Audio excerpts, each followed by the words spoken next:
Hi guys, welcome back to Raksha Ranjith YouTube channel. ಎಲ್ಲರೂ ಹೇಗಿದ್ದೀರಾ? ಎಲ್ಲರೂ ಚೆನ್ನಾಗಿದ್ದೀರಾ ಅಂತ ಭಾವಿಸ್ತೀನಿ. ಇವತ್ತಿನ ಒಂದು ವ್ಲಾಗಲ್ಲಿ ದೀಪಾವಳಿ ಹಬ್ಬ ನಮ್ಮ ಮನೇಲಿ ಹೇಗೆ ಮಾಡಿದ್ವಿ, ಯಾವ್ಯಾವ ಥರ ಪೂಜೆಗಳನ್ನ ಮಾಡಿದ್ವಿ ಅನ್ನೋದನ್ನ ತೋರಿಸ್ಕೊಳ್ತಾ ಇದ್ದೀನಿ.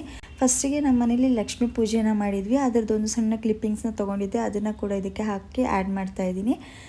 ಮಾಮೂಲಿ ಅಂದರೆ ವರಮಹಾಲಕ್ಷ್ಮಿ ಪೂಜೆ ಟೈಮಲ್ಲೂ ನಾವು ಲಕ್ಷ್ಮೀ ಪೂಜೆ ಮಾಡ್ತೀವಿ, ಬಟ್ ದೀಪಾವಳಿ ಟೈಮಲ್ಲೂ ಮಾಡ್ತೀವಿ ಸಿಂಪಲಾಗಿ ಸಂಜೆ ಮಾಡ್ಕೊಂಡಿದ್ವಿ ನಾವು ಲಕ್ಷ್ಮೀ ಪೂಜೆನ.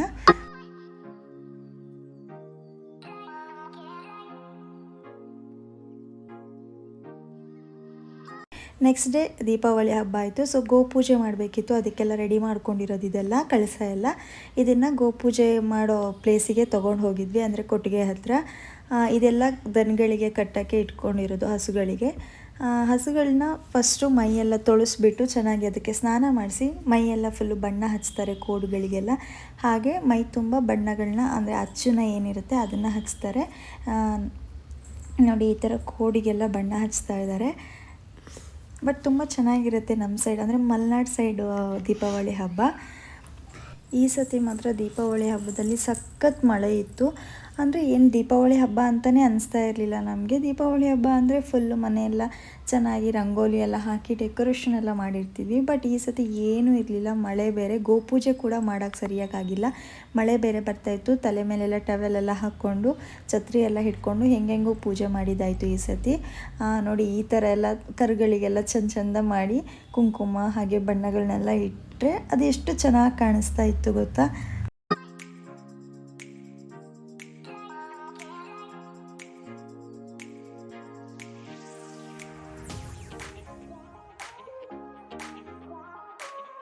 ಹಾಗೆ ಬಣ್ಣಗಳನ್ನೆಲ್ಲ ಹಚ್ಚಿ ಅದಕ್ಕೆ ಕುಂಕುಮ ಕಾಲಿಗೆ ಮತ್ತು ಹಣೆಗೆ ಹಿಂದೆ ಎಲ್ಲ ಕುಂಕುಮ ಎಲ್ಲ ಇಡಿಸಿ, ಅರಿಶಿನ ಕುಂಕುಮ ಎಲ್ಲ ಇಡಿಸಿ ಆದ್ರ ಮೇಲೆ ನಾವೇನು ರೆಡಿ ಮಾಡಿರ್ತೀವಿ ಅಂದರೆ ಏನು ತುಳಸಿ ಎಲೆ, ಅಡಿಕೆಕಾಯಿ ಹಾಗೆ ಚಪ್ಪೆ ರೊಟ್ಟಿ ಅಂತ ಹೇಳ್ತಾರೆ, ಅದನ್ನು ಕೂಡ ಎಲ್ಲ ಸುರಿದು ಒಂದು ದಾರಕ್ಕೆ ಸುರಿದ್ಬಿಟ್ಟು ರೆಡಿ ಮಾಡಿರ್ತೀವಲ್ಲ ಆ ಮಾಲೆಯನ್ನೆಲ್ಲ ಕಟ್ತೀವಿ. ನೆಕ್ಸ್ಟು ಚೆಂಡು ಹೂವಿನ ಹಾರ, ಚೆಂಡು ಹೂವನ್ನ ತೊಗೊಂಡ್ಬಿಟ್ಟು ಅದರದ್ದು ಹಾರ ಮಾಡಿರ್ತೀವಿ. ನಮ್ಮ ಮನೇಲೇ ಚೆಂಡು ಹೂವೆಲ್ಲ ಬೆಳೆದಿತ್ತು.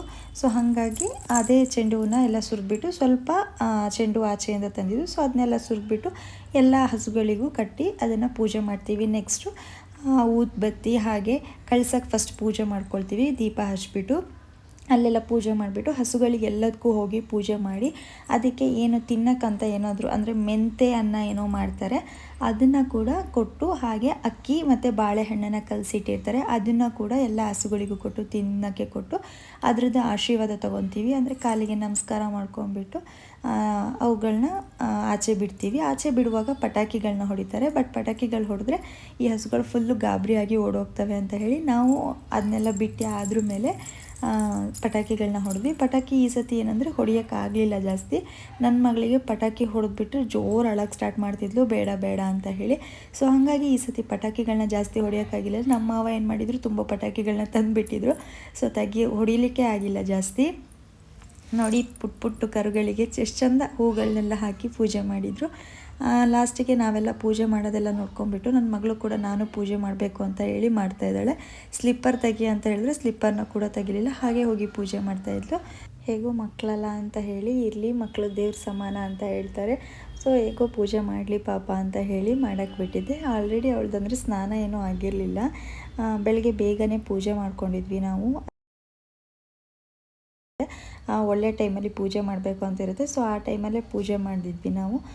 ಇವಳು ಹಾಗೆ ಇವಳು ಆಮೇಲೆ ಸ್ನಾನ ಮಾಡಿಸೋಣ ಅಂತ, ಯಾಕಂದರೆ ಸಖತ್ತು ಮಳೆ ಬೇರೆ ಬರ್ತಾಯಿತ್ತು, ಇವಳಿಗೆ ಬೇರೆ ಲೈಟಾಗಿ ಕೋಲ್ಡ್ ಆಗೋ ಥರ ಇತ್ತು. ಸೊ ಹಾಗಾಗಿ ಆಮೇಲೆ ಎಲ್ಲಾದರೂ ಬಿಸಿಲು ಬಂದರೆ ಆ ಟೈಮಲ್ಲಿ ಸ್ನಾನ ಮಾಡಿಸೋಣ, ಇಲ್ಲ ಮಧ್ಯಾಹ್ನ ಹಾಗೆ ಸ್ನಾನ ಮಾಡಿಸೋಣ ಅಂತ ಹೇಳಿ ಹಾಗೆ ಬಿಟ್ಟಿದ್ವಿ.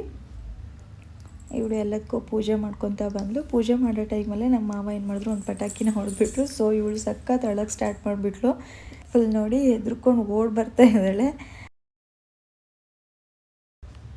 ಇದು ಗೋಪೂಜೆ ಎಲ್ಲ ಆದ್ರ ತಕ್ಷಣ ದನಗಳನ್ನ ಬಿಡ್ತಾ ಇದ್ದಾರೆ. ಸೊ ಬಿಡೋ ಟೈಮಲ್ಲಿ ಆ ಕಳಸ ಏನು ಮನೆ ಮೇಲೆ ಇಟ್ಟಿರ್ತೀವಲ್ಲ, ಸೊ ಅದನ್ನು ತೊಗೊಂಡು ತುಳಸಿ ಹತ್ತಿರ ತೊಗೊಬಂದು ಇಟ್ಬಿಟ್ಟು ಒಳಗಡೆ ದೇವ್ರ ರೂಮಿಗೆ ತೊಗೊಂಡೋಗಿ ಇಡಬೇಕಾಗತ್ತೆ. ಸೊ ಅದನ್ನು ನಾನು ತೊಗೊಂಡು ಹೋಗ್ತಾ ಇದ್ದೀನಿ ಇವಾಗ ಮನೆ ಒಳಗಡೆ. ಅಂದರೆ ತುಳಸಿ ಕಟ್ಟೆಯಲ್ಲಿ ಇಟ್ಬಿಟ್ಟು ಮನೆ ಒಳಗಡೆ ತೊಗೊಂಡೋಗಿ ದೇವ್ರ ರೂಮಲ್ಲಿ ಇಟ್ಟು ಅದನ್ನು ಒಂದು ಪೂಜೆ ಮಾಡಬೇಕಾಗತ್ತೆ. ಬಟ್ ಅದನ್ನು ಸಂಜೆ ಪೂಜೆ ಮಾಡ್ತಾರೆ. ಸೊ ಅಷ್ಟೊತ್ತವರೆಗೂ ಅದು ದೇವ್ರ ರೂಮಲ್ಲಿ ಇರುತ್ತೆ. ನೆಕ್ಸ್ಟು ಅಂದರೆ ಮನೇಲಿ ವೆಹಿಕಲ್ಗಳಿಗೆ ಪೂಜೆ ಕೂಡ ಅಂದರೆ ದಸರಾ ಟೈಮಲ್ಲೂ ಮಾಡಿರ್ತೀವಿ.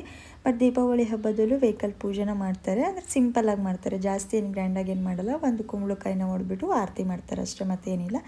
ಹಾಗೆ ಮಧ್ಯಾಹ್ನ ಎಲ್ಲ ಫುಲ್ ಪ್ರಿಪ್ರೇಷನ್ ಎಲ್ಲ ಆಯಿತು. ತಿಂಡಿ ಹೋಳಿಗೆ ಎಲ್ಲ ಮಾಡ್ಕೊತೀವಿ. ಅಂದರೆ ನಾವು ಹಿಂದಿನ ದಿನ ಏನು ತಿಂಡಿ ಎಲ್ಲ ಮಾಡ್ಕೊಳ್ಳಲ್ಲ, ಹಬ್ಬದ ದಿನವೇ ಮಾಡೋದು. ಎಲ್ಲ ಅಡುಗೆ ಎಲ್ಲ ಮಾಡಿಕೊಂಡು ಬಟ್ ಸಂಜೆ 4 ಗಂಟೆ ಮೇಲಂತೂ ಫುಲ್ಲು ಕೆಲಸ ಇರುತ್ತೆ. ಹಾಗೆ ಬಲೀಂದ್ರನ ಕೂಡ ಕೂರಿಸ್ತೀವಿ ನಾವು. ಬಲೀಂದ್ರನ ಅಂತ ಹೇಳಿದ್ರೆ ಒಂದು ಅಂದರೆ ನಮಗೆ ಕೃಷಿಗೆ ಏನೇನು ಬೇಕು, ನೇಗಿಲು ಇರ್ಬೋದು, ಹಾರೆ, ಕತ್ತಿ, ಆ ಥರದ್ದೆಲ್ಲ ಏನೇನು ಬೇಕು ಕೃಷಿ ಐಟಮ್ಗಳು ಅಥವಾ ಏನು ಮಿಷನ್ಗಳು, ಅದಕ್ಕೆಲ್ಲದಕ್ಕೂ ಪೂಜೆಗಳನ್ನ ಮಾಡೋಕ್ಕೆ ರೆಡಿ ಮಾಡಿ ಇಟ್ಟಿರ್ತೀವಿ. ಸೊ ಅದನ್ನು ಕೂಡ ವಾಶ್ ಮಾಡಿ ಅದಕ್ಕೆ ನಾಮ ಎಲ್ಲ ಇಟ್ಟು ಅದಕ್ಕೂ ಕಳಸ ಎಲ್ಲ ಇಟ್ಟು ಪೂಜೆ ಮಾಡಬೇಕಾಗತ್ತೆ. ಕಳಸನ ಅಂದರೆ ನಾನು ಬೆಳಗ್ಗೆ ಗೋಪೂಜೆ ಮಾಡ್ಬೇಕಾದ್ರೆ ಒಂದು ಕಳಸನ ಇಟ್ಕೊಂಡಿದ್ನಲ್ಲ, ಅದೇ ಕಳಸನ ಬಲೀಂದ್ರನ ಪೂಜೆ ಕೂಡ ಅಲ್ಲೇ ಇಡ್ತಾರೆ.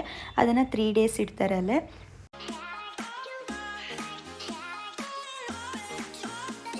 ಫಸ್ಟು ತುಳಸಿ ದೀಪ ಮಾಡಿಬಿಟ್ಟು ತುಳಸಿಗೆ ಎಲ್ಲರೂ ಪೂಜೆ ಮಾಡ್ಕೊಂಡ್ವಿ. ಮನೇಲಿ ಇರೋರು ಎಲ್ಲರೂ ಪೂಜೆ ಮಾಡಿ ಆರತಿ ಮಾಡಿದ್ವಿ. ನಮ್ಮ ಮೇಡಮ್ ನೋಡಿ ಚೇರ್ ಹಾಕ್ಕೊಂಡು ಒಳ್ಳೆ ಕೂತ್ಬಿಟ್ಟಿದ್ದಾರೆ ಸ್ವಾಮೀಜಿ ಥರ. ಅವಳು ಕೂತಲ್ಲೇ ಎಲ್ಲ ಪೂಜೆ ಮಾಡೋದು ಎಲ್ಲ ಆ್ಯಕ್ಟ್ ಮಾಡೋದೆಲ್ಲ ಮಾಡ್ತಿದ್ದಾಳೆ, ಆರತಿ ತೊಗೊಳ್ಳೋದೆಲ್ಲ. ಸೊ ಹೇಗೋ ಮಕ್ಕಳಲ್ಲ ಅಂತ ಹೇಳಿ ಸುಮ್ಮನಾದ್ವಿ. ಫಸ್ಟು ತುಳಸಿ ದೀಪ ಎಲ್ಲ ಮಾಡಾದ್ರ ಮೇಲೆ ಒಳಗಡೆ ಬಂದು ದೀಪ ಹಚ್ಬಿಟ್ಟು, ಆಲ್ರೆಡಿ ದೀಪ ಹಚ್ಚಿರ್ತೀವಿ, ಅಲ್ಲಿಗೆ ಒಂದು ಸತಿ ಪೂಜೆ ಮಾಡಿಬಿಟ್ಟು ಆರತಿ ಮಾಡ್ತೀವಿ. ಅಲ್ಲೂ ಕೂಡ ಅಂದರೆ ದೀಪ ಎಲ್ಲ ಇಡಬೇಕಾಗತ್ತಲ್ಲ, ಸೊ ಹಾಗಾಗಿ ಅಲ್ಲೂ ಕೂಡ ದೀಪಗಳನ್ನ ಇಟ್ಟು ಪೂಜೆ ಮಾಡ್ತೀವಿ. ಇದನ್ನು ಕೂಡ ಹಬ್ಬದ ದಿನವೇ ಮಾಡಬೇಕಾದ್ರೆ ಇದನ್ನು ಕೆರ್ಕಲ್ ಇಡೋದು ಅಂತ ಹೇಳ್ತಾರೆ. ನಿಮ್ಮ ಸೈಡ್ ಏನು ಹೇಳ್ತಾರೆ ಅಂತ ಗೊತ್ತಿಲ್ಲ. ಬೇರೆ ಥರ ಏನಾದರೂ ಹೇಳೋದಿದ್ರೆ ನನಗೆ ಕಮೆಂಟ್ ಮಾಡಿ ಹೇಳಿ, ನಿಮ್ಮ ಸೈಡ್ ಏನು ಹೇಳ್ತಾರೆ ಅಂತ. ಇದನ್ನು ಎಲ್ಲ ಸೈಡು ಮನೆ ಬಾಗಿಲಲ್ಲಿ, ಕೊಟ್ಟಿಗೆಯಲ್ಲಿ, ಹಾಗೆ ಗೊಬ್ಬರದ ಗುಂಡಿ, ಹಾಗೆ ಕಣ್ಣ ಅಂತ ಏನು ಹೇಳ್ತಾರೆ ಅಲ್ಲಿ ಎಲ್ಲ ಕಡೆ ಇದನ್ನು ಇಡ್ತಾರೆ. ಈ ನೆಕ್ಸ್ಟು ಅಲ್ಲೆಲ್ಲ ಪೂಜೆ ಆದ್ರ ಮೇಲೆ ಎಡೆ ಇಟ್ಬಿಟ್ಟು ಅಲ್ಲಿಗೂ ಕೂಡ ಪೂಜೆ ಮಾಡ್ತೀವಿ. 3 ಮನೆ ಮೇಲೆ ಕಳಸಗಳನ್ನ ಇಟ್ಟು ಆ ಕಳಸಗಳಿಗೆ ಡೆಕೋರೇಷನ್ ಮಾಡಿ ಬಾಳೆ ಎಲೆ ಮೇಲೆ ನಾವೇನೇನು ಐಟಮ್ಸ್ನ ಹಬ್ಬಕ್ಕಂತ ಮಾಡಿರ್ತೀವೋ ಅದನ್ನೆಲ್ಲ ಇಟ್ಬಿಟ್ಟು ಪೂಜೆ ಮಾಡಿ ಆರತಿ ಮಾಡ್ತೀವಿ. ಹಾಗೆ ನನ್ನ ಈ ಸೈಡ್ ಲೆಫ್ಟ್ ಸೈಡ್ ಕೂಡ ಅಲ್ಲಿ 4 ಬಾಳೆ ಎಲೆ ಇಟ್ಟಿದ್ದೀವಿ. ಅದನ್ನು ಕೂಡ ಎಲ್ಲದಕ್ಕೂ ಎಡೆ ಇಡೋಕ್ಕೆ ಅಂತ ಮಾಡ್ತೀವಿ. ಅಂದರೆ ಎಲ್ಲದಕ್ಕೂ ಅಂದರೆ ಕೊಟ್ಟಿಗೆ, ಗೊಬ್ಬರದ ಗುಂಡಿ, ಕಣ್ಣ ಮತ್ತು ಬಲೀಂದ್ರನ ಹೂಡೋದು ಅಂತ ಹೇಳ್ತಾರಲ್ಲ, ಅಲ್ಲಿ ತೊಗೊಂಡೋಗಿ ಎಡೆ ಇಡ್ತಾರೆ. ಇದನ್ನು ನನ್ನ ಮಗಳು ನೋಡಿ ಪೂಜೆ ಮಾಡ್ತಾ ಅಡ್ಡ ಬಿದ್ದುಬಿಟ್ಲು. ಅಂದರೆ ಏನೋ ನಮಸ್ಕಾರ ಮಾಡ್ತೀನಿ ಅಂತ ಹೋಗಿ ಅಲ್ಲೇ ಕೆಳಗೆ ಬಿದ್ದುಬಿಟ್ಟು, ಹಾಗೆ ಎಲ್ಲರೂ ಕೂಡ ಪೂಜೆ ಮಾಡ್ಕೊಂಬಿಟ್ಟು ಎಡೆ ಇಡೋಕ್ಕಂತ ತೊಗೊಂಡು ಹೋದ್ವಿ. ಅಂದರೆ ಒಂದು ಬಾಳೆ ಎಲೆ ತೊಗೊಂಡೋಗಿ ಎಡೆ ಇಟ್ಟು ಮತ್ತೆ ಅದನ್ನು ರಿಟರ್ನ್ ತೊಗೊಬಂದು ಅಲ್ಲೇ ಇಟ್ಬಿಟ್ಟು ಮತ್ತೆ ತೊಗೊಂಡೋಗೋದು ಇನ್ನೊಂದು ಕಡೆನ. ಒಟ್ಟು 4 ಕಡೆ ಅದನ್ನು ಎಡೆ ಇಡುತ್ತೆ. ಇದರಲ್ಲಿ ಒಂದು ಕೊಟ್ಟಿಗೆಗೆ ತೊಗೊಂಡೋಗಿರೋದು ಅಂತ ತೋರಿಸ್ತೀನಿ ನೋಡಿ. ಕೊಟ್ಟಿಗೆಯಲ್ಲೂ ಕೂಡ ಕೆರ್ಕುಲ್ಲು ಇಡೋದು ಅಂತ ಏನು ಹೇಳ್ತಾರೆ ಅದನ್ನು ಇಟ್ವಿದ್ವಿ. ಅಲ್ಲಿ ತೊಗೊಂಡೋಗಿ ಈ ಥರ ಇಟ್ಬಿಟ್ಟು ಪೂಜೆ ಮಾಡಿ ನೆಕ್ಸ್ಟ್ ಡೇ ಮಾರ್ನಿಂಗು ಅದನ್ನು ಹಸುಗಳಿಗೆ ಮತ್ತೆ ಕೊಡ್ಬೋದು, ತೊಂದರೆ ಇಲ್ಲ. ನಾವು ಅಂದರೆ ನೆಕ್ಸ್ಟ್ ಡೇ ಮಾರ್ನಿಂಗ್ ಕೊಟ್ವಿ ದನಗಳಿಗೆ.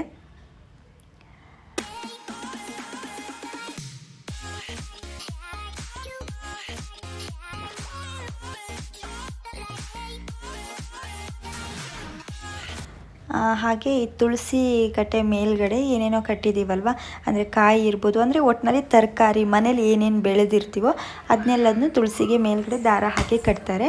ಅದನ್ನು ಒಂದು 2 days ಆದ್ರ ಮೇಲೆ ಇನ್ನೊಂದೇನೋ ಹಬ್ಬ ಇದೆ, ಆವಾಗ ತೆಗೆದುಬಿಟ್ಟು ಅದರದ್ದು ಪಲ್ಯ ಮಾಡಿ ಎಲ್ಲ ಕಡೆ ಎಡೆ ಇಡೋದಂತ ಇರುತ್ತೆ. ಇವಾಗ ಏನೆಲ್ಲ ಎಲ್ಲ ಕಡೆ ಎಡೆ ಇಟ್ವು, ಸೊ ಅದೇ ಥರ ಅದು ಕೂಡ ಎಡೆ ಇಡೋದಿರುತ್ತೆ. ಆ ಟೈಮಲ್ಲಿ ಅದನ್ನೆಲ್ಲ ಪಲ್ಯ ಮಾಡ್ತಾರೆ. ಸೊ ಅಂದರೆ ಮನೇಲಿ ಏನೇನು ಐಟಮ್ ಬೆಳೆದಿರ್ತಾರೆ, ಇವಾಗೇನು ಯಾವ ಐಟಮು ಇರಲ್ಲ, ಬಟ್ ಇರೋದನ್ನ ಏನಿರುತ್ತೋ ಅದನ್ನು ಅಂಗಡಿಯಿಂದ ತಂದಿರ್ತೀವಲ್ಲ ಅದನ್ನೇ ಒಂದೊಂದನ್ನು ಕಟ್ಟಿ ಇಟ್ಟಿರ್ತಾರೆ. ಸ್ವಲ್ಪ ಪಟಾಕಿಗಳನ್ನ ಹೊಡೆದ್ವಿ. ಏನು ಮಾಡೋದು ಅಂದರೆ ಪಟಾಕಿ ಹಬ್ಬದ ದಿನ ಪಟಾಕಿನೇ ಹೊಡಿಲಿಲ್ಲ ಅಂದರೆ ಚೆನ್ನಾಗಿರಲ್ಲ ಅಲ್ವಾ. ಹಾಗೆ ಸ್ವಲ್ಪ ಪಟಾಕಿಗಳನ್ನ ಹೊಡಿಯೋಕ್ಕೆ ಬಿಡಲಿಲ್ಲ ನನ್ನ ಮಗಳು. ಅವಳನ್ನ ತೊಗೊಂಡೋಗಿ ನಮ್ಮ ಮಾವನ ಹತ್ರ ಕೂರಿಸಿದ್ವಿ. ಅವ್ರು ಕೂರಿಸ್ಕೊಂಡಿದ್ರು, ನಾವು ಸ್ವಲ್ಪ ಪಟಾಕಿಗಳನ್ನೆಲ್ಲ ಹೊಡೆದು ಖಾಲಿ ಮಾಡಿದ್ವಿ. ಅವಳು ಅಳ್ತಾ ಇದ್ಲು ಪಾಪ.